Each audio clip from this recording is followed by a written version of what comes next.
বিসমিল্লাহির রহমানির রহিম। শুধু দর্শক, আসসালামু আলাইকুম। আজকের এই ঐতিহাসিক মুহূর্তে আমি গভীর শ্রদ্ধার সাথে স্মরণ করছি 1947, 71, 90 এবং বিশেষ করে 2024 সালের অকুতোভয় জুলাই যোদ্ধাদের, যাদের অপরিসীম আত্মত্যাগের ফলে আমরা ফ্যাসিবাদ মুক্ত নতুন স্বাধীনতার স্বাদ পেয়েছি। তাদের এই আত্মত্যাগের ফলে আজ আমাদের সামনে ইনসাফ ভিত্তিক একটি নতুন বাংলাদেশ গড়ার সুযোগ উন্মোচিত হয়েছে। আমাদের এই জনমুখী বিকল্প বাজেট প্রস্তাবনা কেবল কিছু গাণিতিক হিসাব কিতাব নয়, এটি জুলাই বিপ্লবের আকাঙ্ক্ষাকে ধারণ করে জাতির ভাগ্য পরিবর্তনের একটি সুস্পষ্ট রোডম্যাপ। আমাদের দীর্ঘমেয়াদী ভিশন হল 2045 সালের মধ্যে বাংলাদেশের অর্থনীতিকে $2 ট্রিলিয়ন উন্নীত করা এবং 2050 সালের মধ্যে উন্নত রাষ্ট্রের কাতারে পৌঁছানো। আমরা চাই দেশের প্রবৃদ্ধি হোক অন্তর্ভুক্তিমূলক, যেখানে 18 কোটি মানুষের এই দেশ সাম্য, ন্যায় বিচার ও মানবিক মর্যাদায় একটি ইনসাফ ভিত্তিক রাষ্ট্রে পরিণত হবে। এটি একটি শতভাগ জনমুখী বাজেট, যার মূল ভিত্তি হচ্ছে সুশাসন, কর্মসংস্থান সৃষ্টি, শিক্ষায় সর্বোচ্চ বরাদ্দ এবং সাধারণ মানুষের ওপর করের বোঝা কমানো। বর্তমানে আমাদের জিডিপি 55,15,026 কোটি টাকা।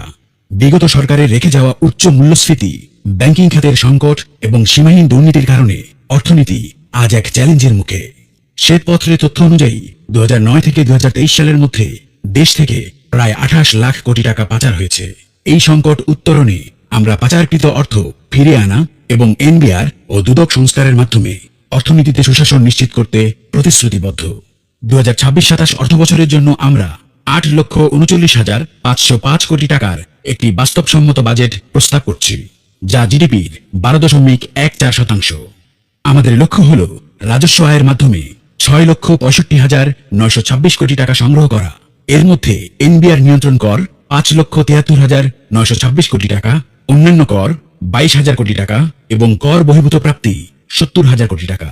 আমাদের বাজেটে ঘাটতি আছে 1,68,329 কোটি টাকা, যা মেটাতে বৈদেশিক উৎস থেকে 67,000 কোটি এবং অভ্যন্তরীণ ব্যাংক ও সঞ্চয়পত্র খাত থেকে 1,01,329 কোটি টাকা ঋণের পরিকল্পনা রয়েছে। সাধারণ ও মধ্যবিত্ত মানুষকে স্বস্তি দিতে আমরা করমুক্ত আয়ের সীমা 3,50,000 টাকা থেকে বাড়িয়ে 4,50,000 টাকায় উন্নীত করছি। ব্যক্তি পর্যায়ে সর্বনিম্ন কর হার 5% অপরিবর্তিত থাকছে। কর্পোরেট কর 37.5% থেকে ধাপে ধাপে হ্রাস করা হবে এবং নিত্য প্রয়োজনীয় পণ্যের বাজারে স্থিতিশীলতা আনতে আমরা সিন্ডিকেট নির্মূল ও স্বয়ংক্রিয় স্থিতিকরণ নীতিমালা প্রয়োগ করব। এছাড়াও 10ম থেকে 20তম গ্রেডের সরকারি কর্মচারীদের মূল বেতন প্রথম বছরেই 100% বৃদ্ধির পরিকল্পনা রেখেছি। আমাদের বাজেটের মূল ফোকাস হল মানব সম্পদ এবং অবকাঠামো উন্নয়ন। এই লক্ষ্য বাস্তবায়নে খাতওয়ারি বরাদ্দগুলো নিম্নরূপ: শিক্ষা ও প্রযুক্তি খাত সর্বোচ্চ অগ্রাধিকার দিয়ে বরাদ্দ রাখা হয়েছে 1,25,575 কোটি টাকা, যা মোট বাজেটের প্রায় 14.96 ভাগ। স্বাস্থ্য খাত মানসম্মত স্বাস্থ্যসেবা নিশ্চিত করতে বরাদ্দ দেওয়া হয়েছে 45,240 কোটি টাকা, যা মোট বাজেটের 5.39 ভাগ।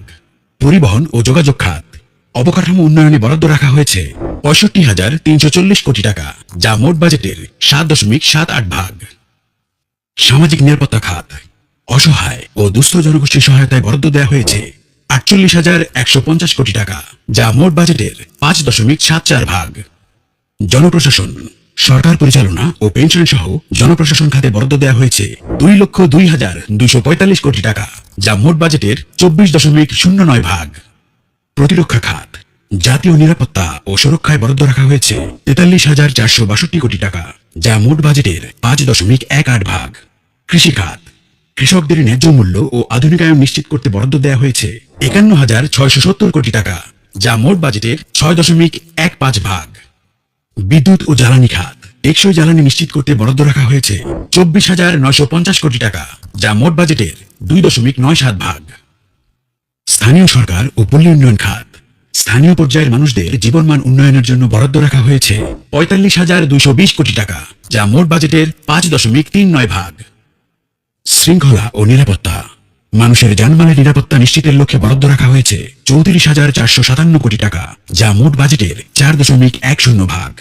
গৃহায়ন গৃহহীন মানুষের আবাস নিশ্চিতের লক্ষ্যে বরাদ্দ রাখা হয়েছে 5,078 কোটি টাকা, যা মোট বাজেটের 0.60 ভাগ। শিল্প ও বাণিজ্য শিল্প ও বাণিজ্যের ক্ষেত্রে অগ্রগতির জন্য এই খাতে 5,246 কোটি টাকা বরাদ্দ রাখা হয়েছে, যা বাজেটের 0.62 ভাগ। বিনোদন, সংস্কৃতি ও ধর্ম বিনোদন, সংস্কৃতি ও ধর্মের বিকাশে 6,630 কোটি টাকা বরাদ্দ রাখা হয়েছে, যা বাজেটের 0.79 ভাগ। সুদ পরিশোধ।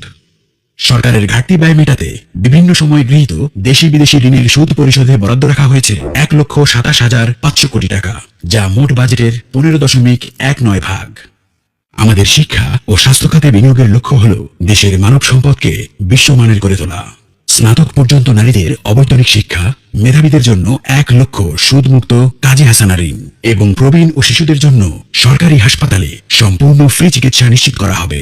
কৃষিখাতে প্রতিটি উপজেলায় সোলার ভিত্তিক কোল্ড স্টোরেজ তৈরি করা হবে, যাতে কৃষকরা তাদের উৎপাদিত পণ্যের ন্যায্য মূল্য পান। কর্মসংস্থানের জন্য পৃথক দক্ষতা উন্নয়ন ও কর্মসংস্থান মন্ত্রণালয় গঠন এবং সামাজিক নিরাপত্তা কার্ড প্রবর্তনের মাধ্যমে আমরা তৃণমূল পর্যায়ে সুশাসন পৌঁছে দেব। এই বাজেট শুধু আয় ব্যয়ের হিসাব নয়, এটি বৈষম্যহীন রাষ্ট্র প্রতিষ্ঠায় একটি মর্যাদাশীল গন্তব্যে পৌঁছানোর রূপরেখা।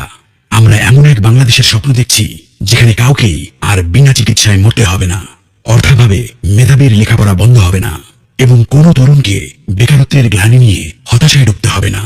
জুলাইয়ের শহীদদের রক্ত আমাদের যে শোষণহীন বৈষম্যহীন সমাজ গড়ার দায়িত্ব দিয়ে গেছে, এই বিকল্প বাজেট সেই অঙ্গীকার বাস্তবায়নের প্রথম শক্তিশালী পদক্ষেপ। আসুন ঐক্যবদ্ধভাবে আমরা একটি দুর্নীতিমুক্ত, স্বনির্ভর এবং সমৃদ্ধশালী নতুন বাংলাদেশ গড়ে তুলি। ধন্যবাদ।